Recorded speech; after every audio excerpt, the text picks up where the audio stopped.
This episode of Reasonably Spontaneous Conversations is brought to you in part by In Search of the New Compassionate Male. For more information, go to newcompassionatemale.com.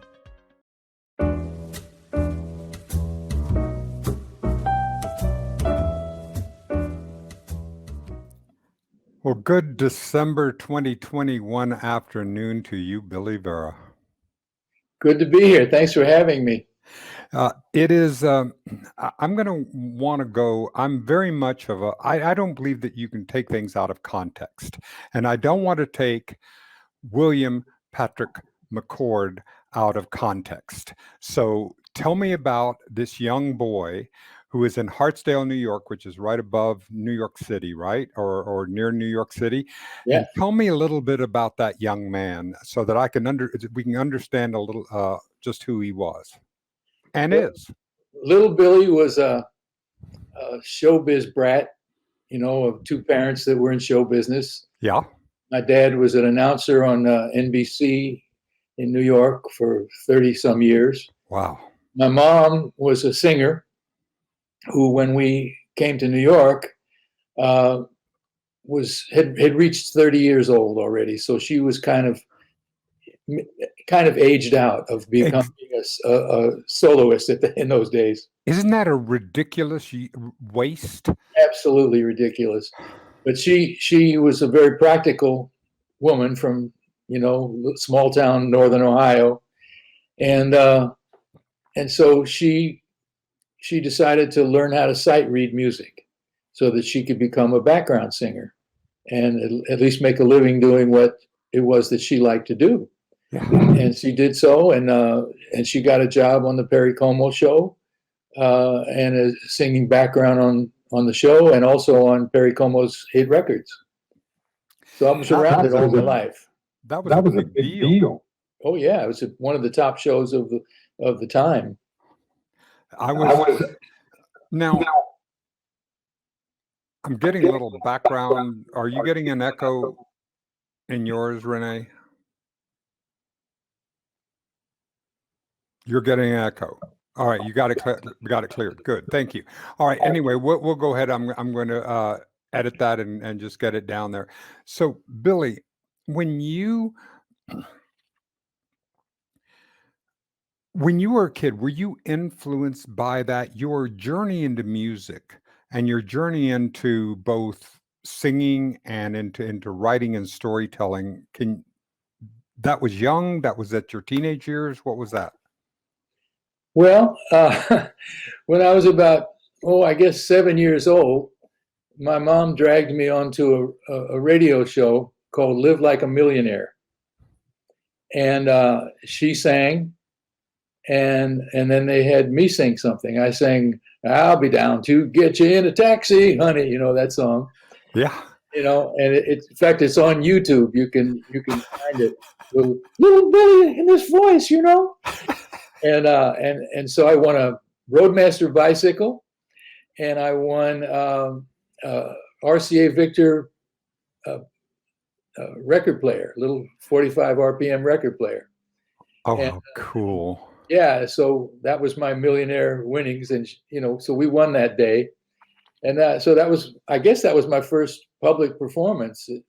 But when I got to be a teenager, and I saw American Bandstand, and like everybody my age, I'd come home every afternoon after school and watch Dick Clark and all the regular kids. And I saw Chuck Berry on there, and I said, man, I want to be him. Wonderful. Now, so what were the racial attitudes at that time? So in Hartsdale, was this mainly a white community, and was it influenced by the Black music? Renee and I are reading about the Harlem Renaissance and trying to understand the influence within our culture, the African American influence in our culture and all. So what was that? Because as I read your bio and all, I see that there are some deep influences in there. Well, sure. I mean, back in Cincinnati, when I was a little boy, one of the first records that my mom brought home and that I fell in love with was the King Cole Trio. That's Nat King Cole. Oh, yes. A song called "The Frim Fram Sauce." and I must have played that record 1,000 times. Big 78 record. So and then I remember hearing Louis Jordan on the radio, Hey Joe, or some of those crazy songs that he made, Saturday Night Fish Fry. So I liked black music from a very early age. And was it Hartsdale integrated? Well, Hartsdale was our mailing address. Ah. We actually lived in the unincorporated town of Greenburgh, which was between Hartsdale and White Plains. And Greenburgh didn't have a post office. Mm-hmm. Greenburgh was largely Italian and black, working class Catholics and working class black people. Mm-hmm. And so, I heard that music, especially in my teen years. I heard that music at parties. Frankie Lyman and the Teenagers, Fats Domino, all these great people. And what a great education. Pardon me? What a great education. Oh, yeah. I mean, that was the thing. All the hip kids, we listened to Alan Freed. And then when we wanted to explore deeper, we turned down at the right-hand end of the dial on the radio where all the black stations were. In New York, we had 3 black stations, radio stations.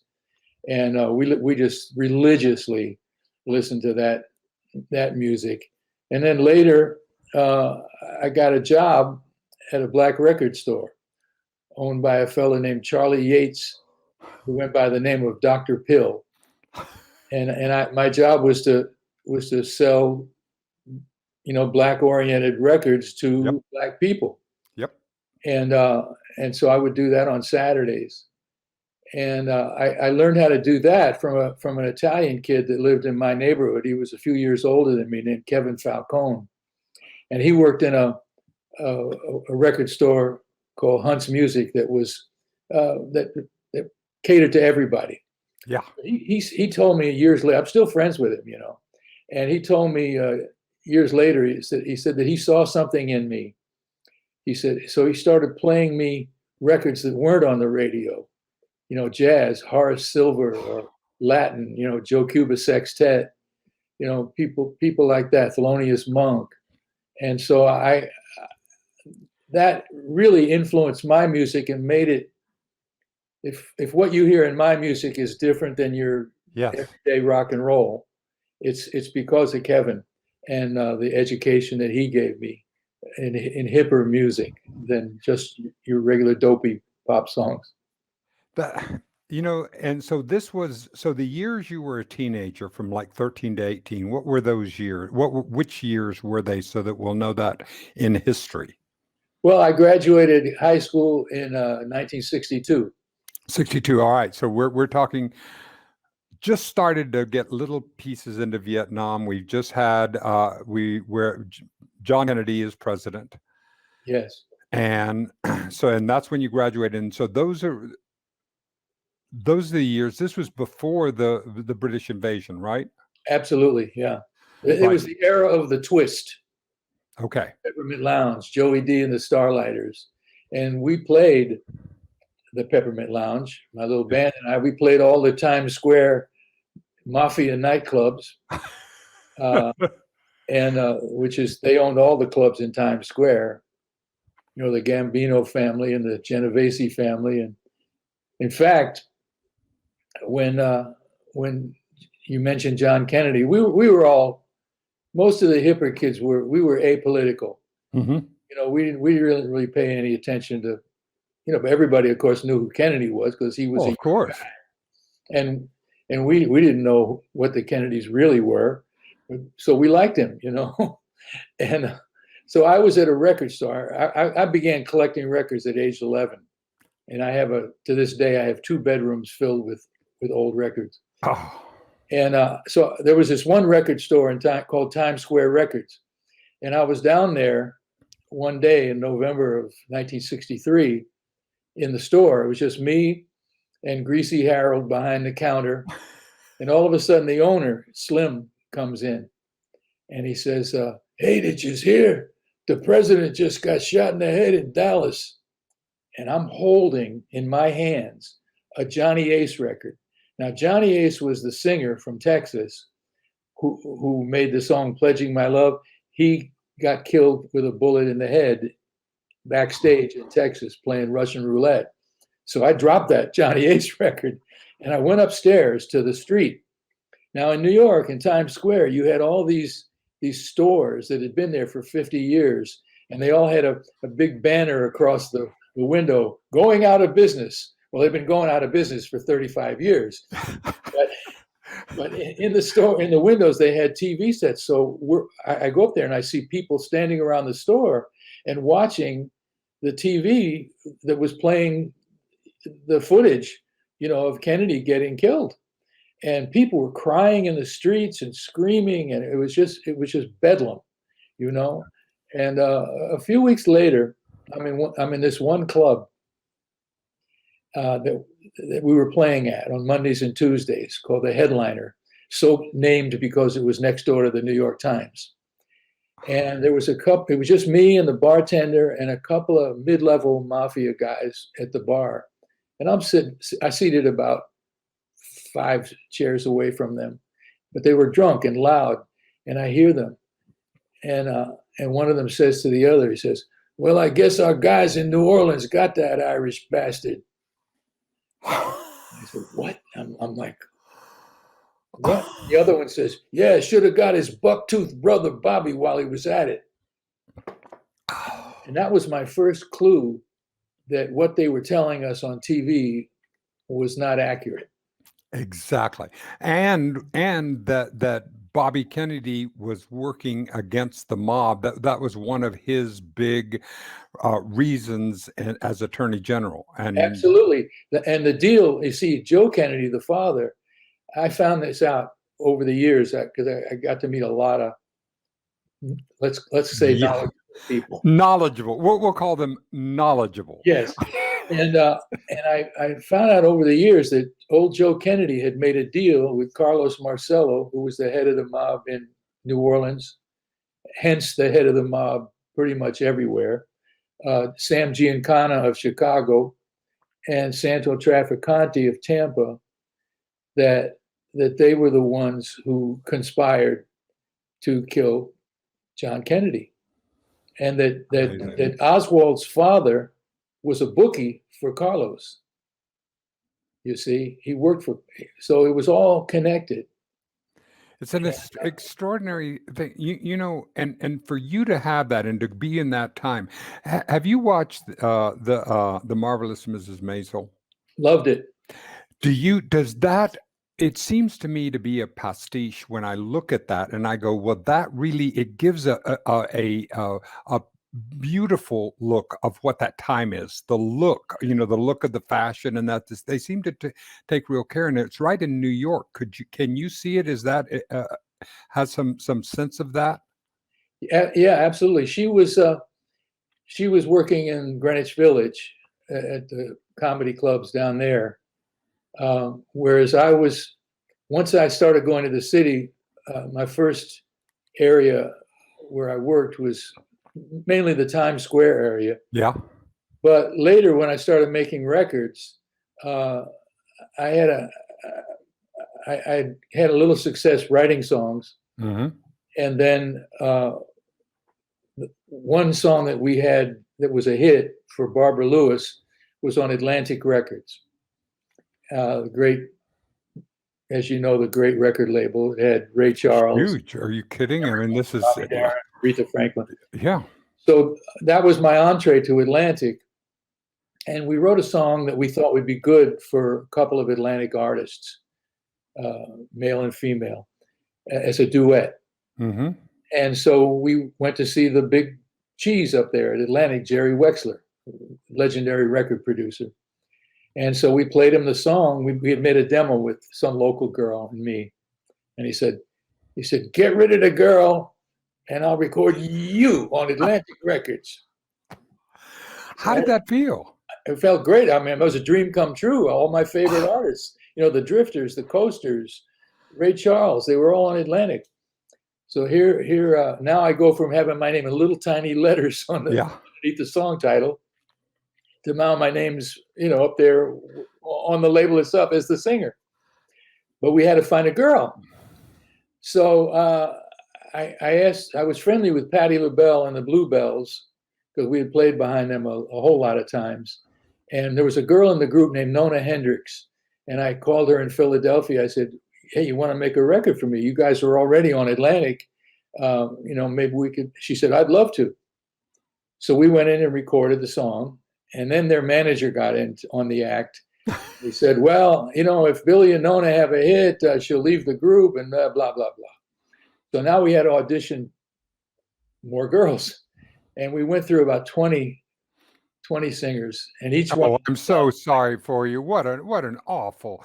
It was a drag, really, because every one of them sounded like they should be singing Stephen Sondheim songs, because there's a different now help me out with this, because I mean Renee is a professional musician. She's written songs, done and plays and done concerts and bands and all that. So this is not an area that I can really have any expertise in. But where all right, so if a Broadway voice is different from a recording voice to be pop, as you're talking, can you help me out with that? Help me to understand the difference.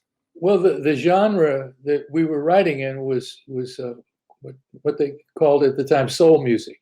It was black oriented music because that's what I grew up hearing and playing in the clubs and like that.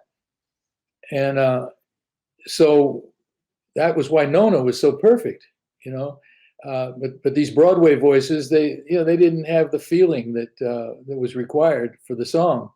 So finally, we were about to give up, and Jerry said, "Look, we just signed this girl, Judy Clay. She's a cousin of Dionne Warwick, and I think you'll like that. She was in the same gospel group. Take a listen to her."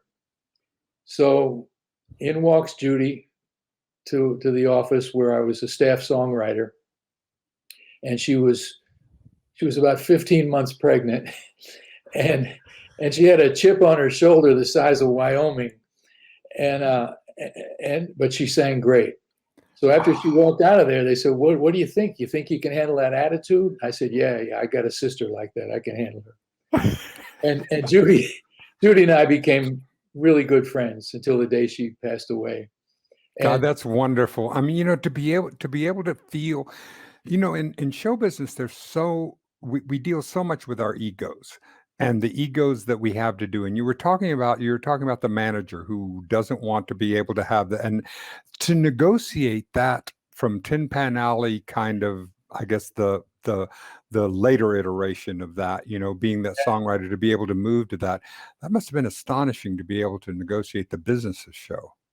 Well, it just felt kind of natural, So when this record became a hit that Judy Clay and I made, it's called Storybook Children. I wasn't even thinking about the racial aspect of it, but it was the first time that there had been a romantic song being sung by an interracial duo. Well, before anybody had seen our picture, because in those days there was no big buildup of the artist in advance. They put out a single, and if it hit, then you got to make an album. Then you got pictures taken. So we got an offer to play the Apollo Theater in Harlem. And so in those days, the Apollo was 7 days a week, 5 shows a day. Oh, this is huge. I mean, this is the big time in Black entertainment, right? It was the pinnacle of Black show business, the Apollo. And for me, it was a dream come true because I had been there as a customer. I'd seen James Brown play there, And it was just, I had 2 dreams in my young life. I wanted to be on American Bandstand, and I wanted to play the Apollo Theater. So, the new show always started on Friday morning. And so the night before, you had to go and rehearse with the house band. So I walk in, and Judy walks in, and the theater manager was a fellow named Honey Coles of the famous tap dance team Coles and Atkins. And Honey looks at me, and he says, "Oh, well, Harlem, hasn't seen you yet." And he said, "I got an idea." I said, "Okay." He said, I'm going to put you all on second, because the opening act was always a highly choreographed flash act, what they call a flash act. And then a new act would be second, better, better, better, better, star. So he says, you come on second, and you come on from stage left, and Judy, you enter from stage right. And Billy, you wait for her to take 3 steps out from the wings, and then you make your entrance and watch what happens. Oh man! First show of the week. 1, 2, 3, enter.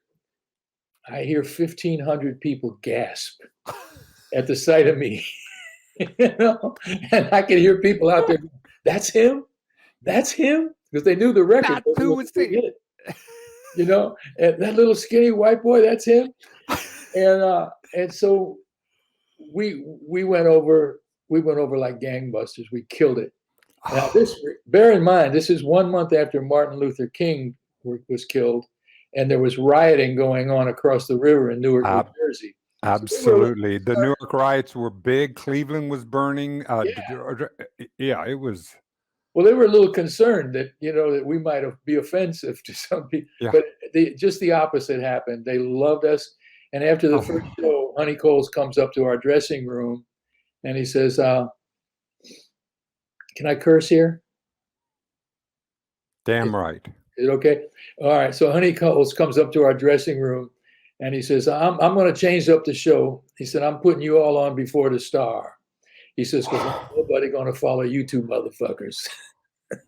And that became our spot at the Apollo. Now, up to 20 years later, I'm producing Lou Rawls, and he one night he had to do a benefit at the Apollo, so we go up there, and we have dinner at an Italian restaurant in Italian Harlem, and we go over to the Apollo, and we go in the back in the stage door, and it was shoulder to shoulder, people, and Ralph Cooper, who you probably don't know, but he was a famous black actor going back to the 1930s, and he was sort of like the mayor of Harlem.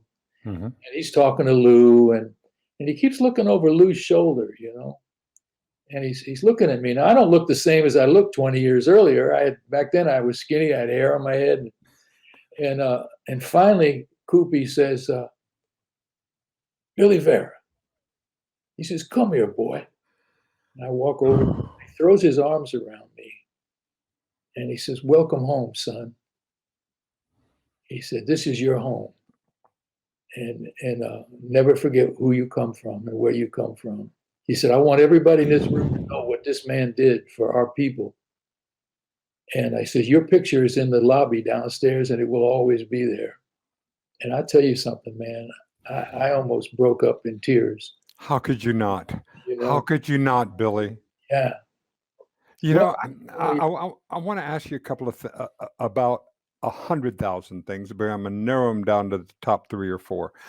First of all, I want to ask is that in Spanish, Vera is truth. Right. How did you come and from McCord to Vera and the lineage of that? Well, my father went by our family name. So his television radio name was Bill McCord. Mm-hmm. Actually, when I was a kid, I thought his name was Bill McCord Speaking. he would be the announcer on the quiz shows, Tic Tac Doe. Absolutely. And he'd say, this is Bill McCord speaking. So, I thought his name was Speaking. But I had this manager when I was 16, and he said, you can't have the same name as your father because people will get confused. This 45-year-old radio announcer, mm-hmm. You're a teenage singer. He said, can you come up with a name? So I knew this girl whose last name was Vera, and I thought it was a cool name. He had 4 letters, fitting bigger letters on the marquee, Mm-hmm.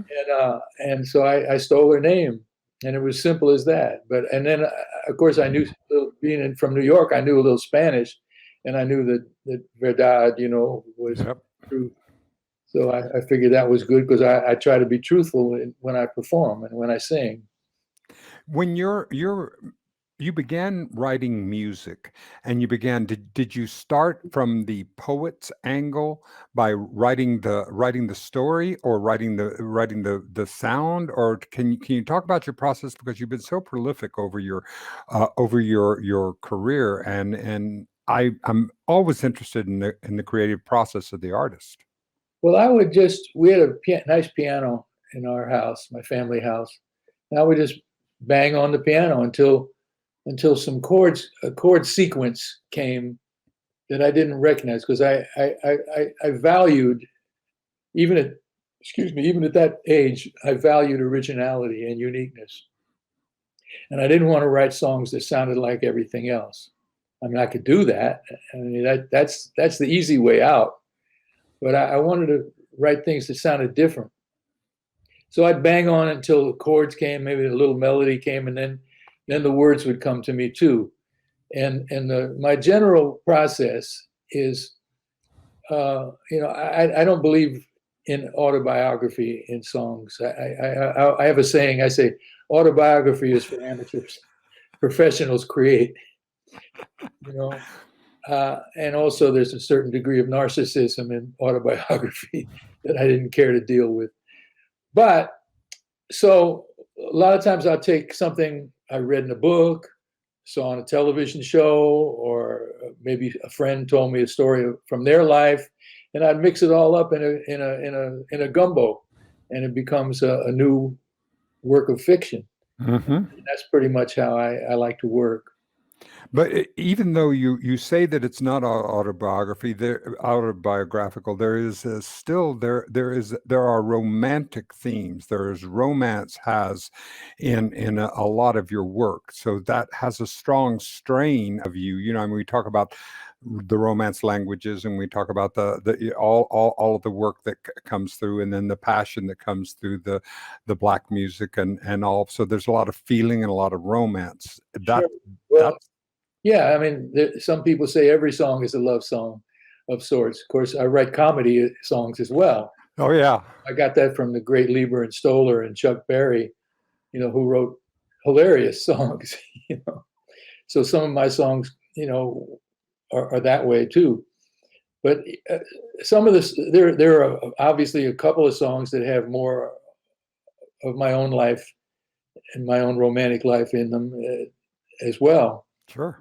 My biggest song at this moment came from I'd started dating a girl. I was 33 years old, and she was a 20-year-old college girl.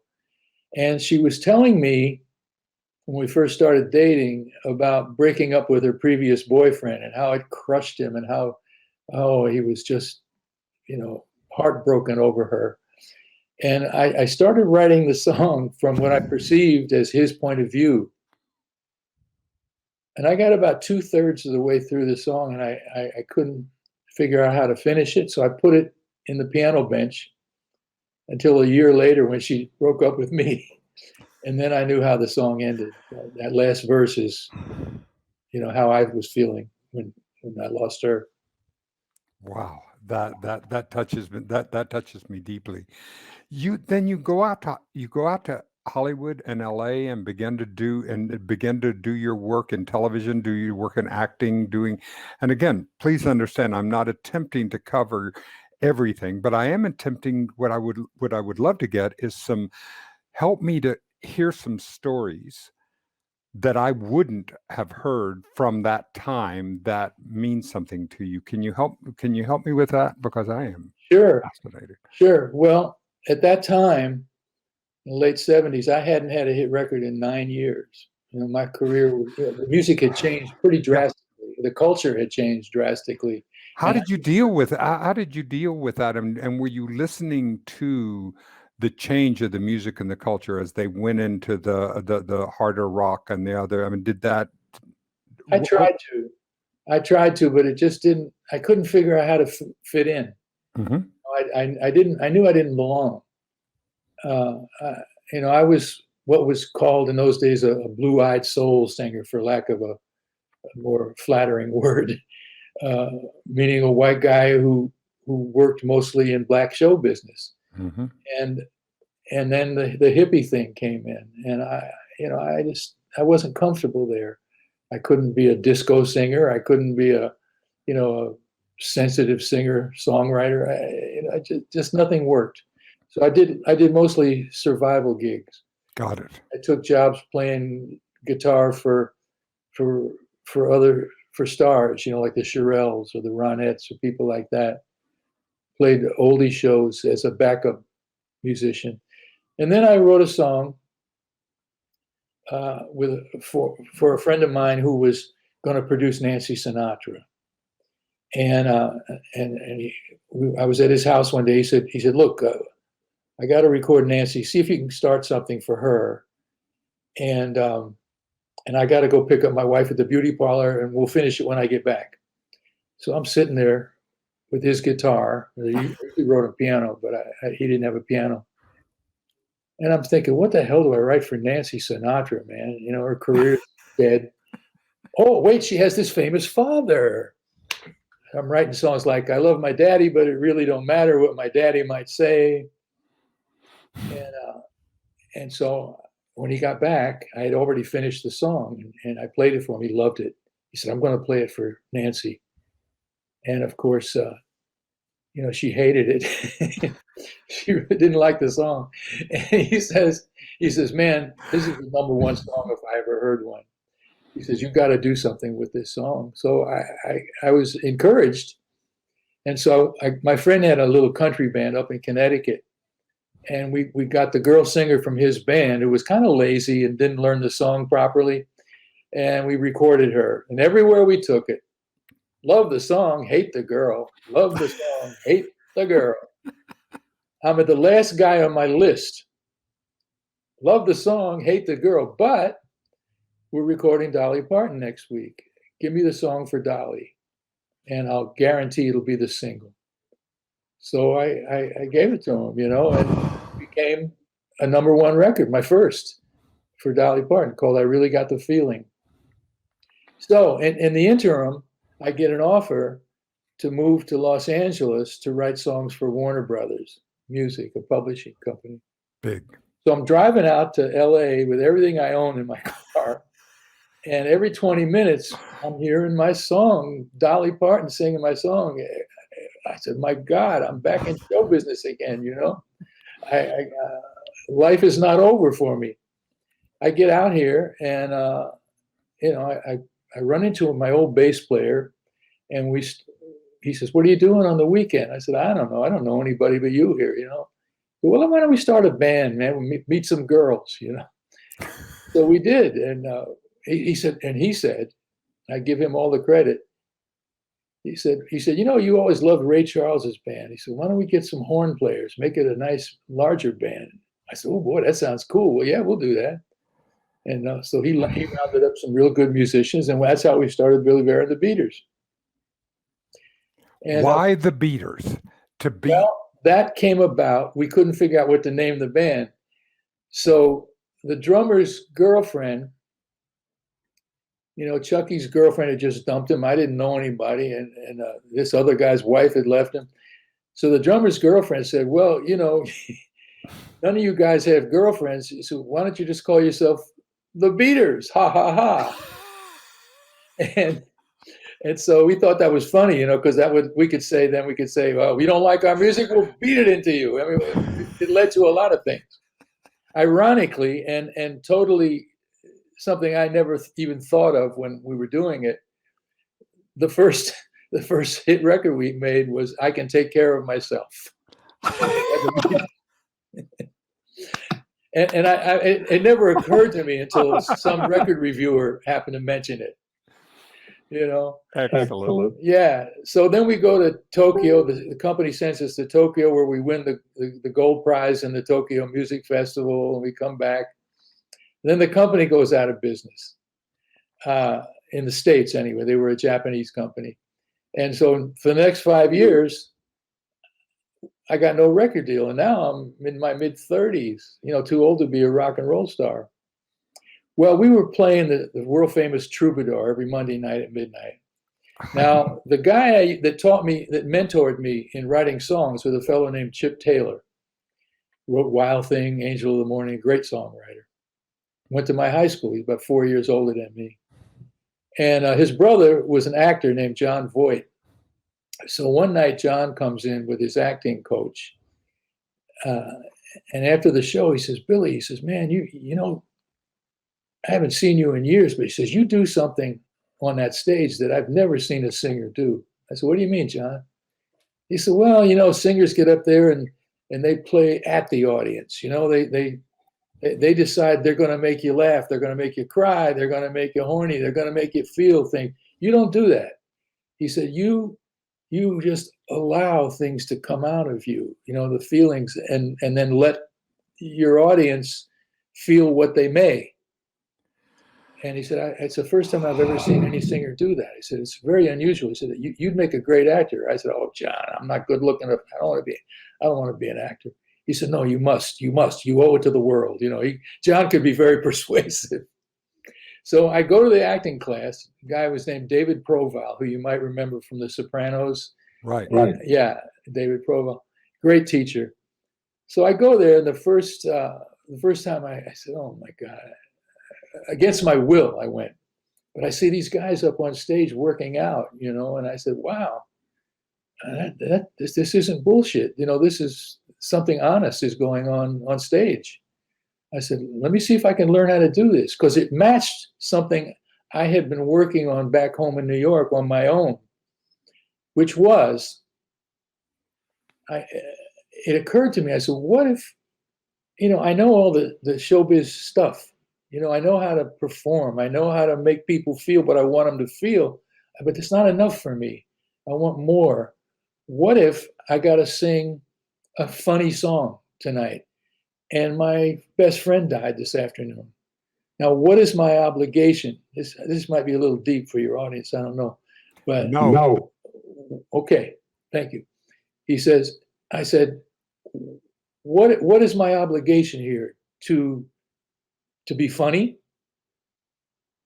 obligation to the words of the song, or is my obligation to recognize, at least in an interior way, my grief?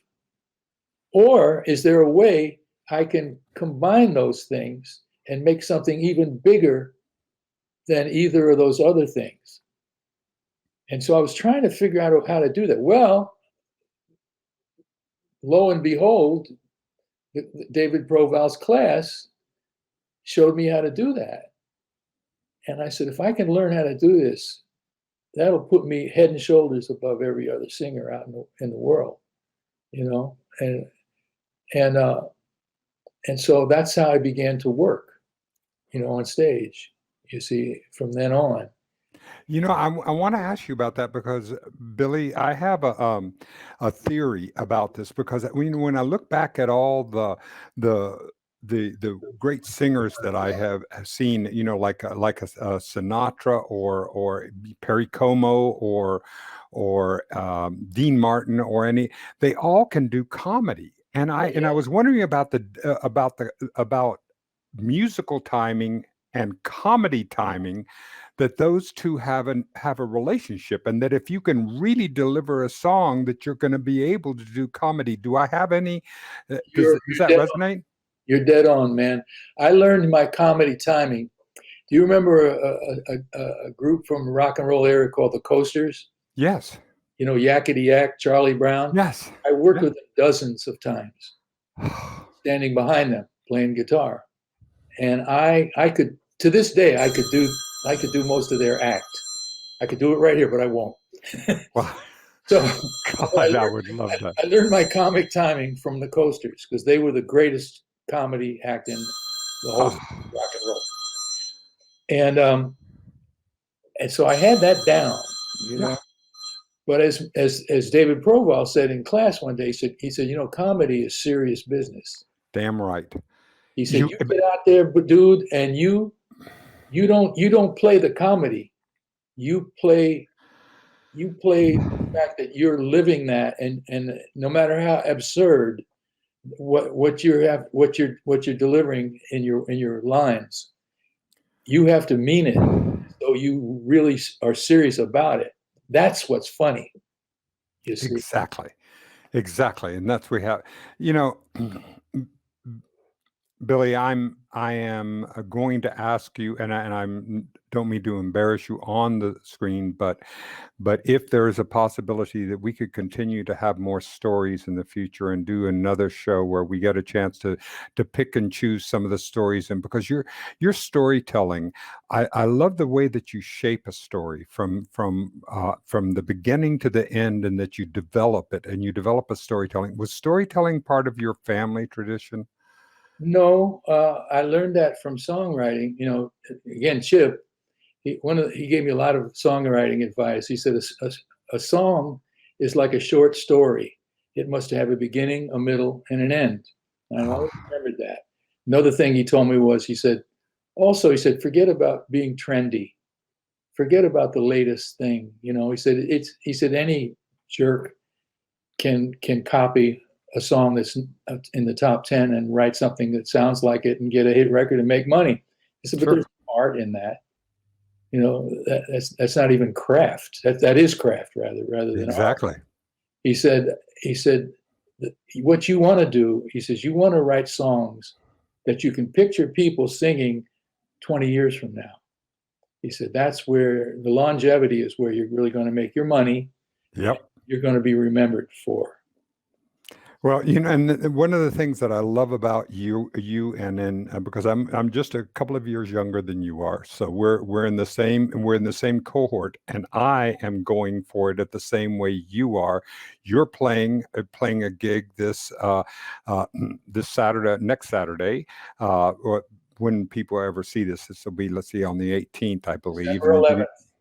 On the 11th, Yep. December 11th. So you'll be doing that. You also will have all of both your merchandise and your website, so that people can be able to come to be able to dig deeper into your oeuvre and all you're doing. But I would like for us to both watch a piece. I cut out a little piece of the video of you more at this time on Romance that I have. And so I cut out this little piece that I wanted to do, and I'd like us to watch it as we, and then we'll just say a little goodbye before the end, okay?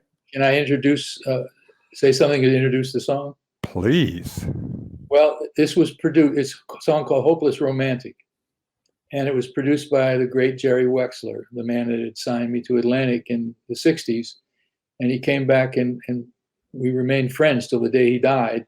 But he produced me again in 1981, this song, Hopeless Romantic. And until the day he died, he swore that this is one of the 5 best records that he ever produced.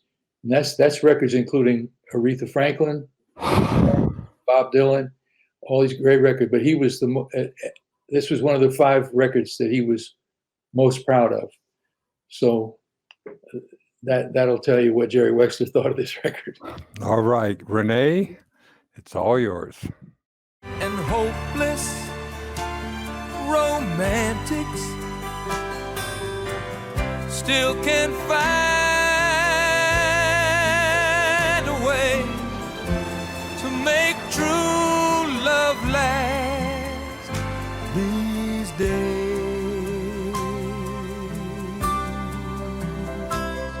And hopeless romantics still can't find a way to make true love last, to make true love last, to make true love last these days.